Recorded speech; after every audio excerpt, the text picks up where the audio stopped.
आज retired session जजेस का एक वफद मेरे हमरा इमरान खान साहब से मिला और हमने एक ग्रुप तश्कील दिया है जिसमें कि 297 रिटायर्ड जजेस हैं और इंशाअल्लाह इन्होंने इमरान खान साहब के साथ ना सिर्फ यकजहती का एक ऐलान किया है और बेलॉस कोई मुआवजा नहीं चाहते, कोई रियायत नहीं चाहते, कोई टिकट नहीं चाहते, कोई ओहदा नहीं चाहते, मुल्क की बेहतरी चाहते हैं कि कल को अगर तहरीक इंसाफ को अल्लाह ताला मौका देता है तो हम कवानीन में इस्लाहात कर सकते हैं। तो क्या कर सकते हैं जिससे कि आम शहरी की ज़िंदगी में आसानी पैदा हो।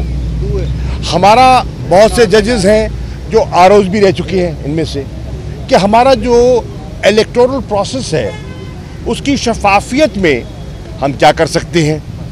ऐसे जजेस भी थे जो एंटी करप्शन के केसेस को देखते रहे हैं कि हम अपने एहतसाब के निज़ाम को बेहतर कैसे कर सकते हैं और इस करप्शन की लानत से आम शहरी को हम महफूज कैसे कर सकते हैं।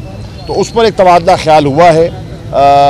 फ़ैसला हुआ है कि इंशाअल्लाह माह रमज़ान के बाद एक बड़ा इज्तिमा होगा और उस बड़े इज्तिमा में हम कुछ तजावीज़ पेश करेंगे खान साहब को और इन साहिबान के ज़िम्मे हम जिम्मेदारियाँ लगाएंगे। तैमूर मलिक साहब भी एडवोकेट यहाँ मौजूद हैं, इन्होंने भी एक पेपर प्रेजेंट किया है कि किस तरह हम जुडिशल रिफॉर्म्स में पीटीआई आने वाले दिनों में अपना किरदार अदा कर सकती है। खान साहब ने उस पेपर को एंडोर्स किया है और इनको जिम्मेदारी दी है।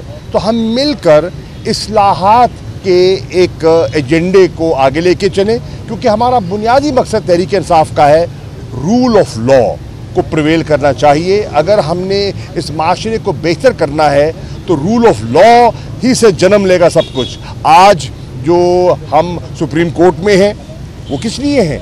रूल ऑफ लॉ, आइन की बालादस्ती के लिए हैं और सब कुछ वहीं से कहते हैं ना जो चश्मा यहीं से फूटेगा। तो इसके तहत एक अच्छी नशिस्त हुई है। शुक्रिया।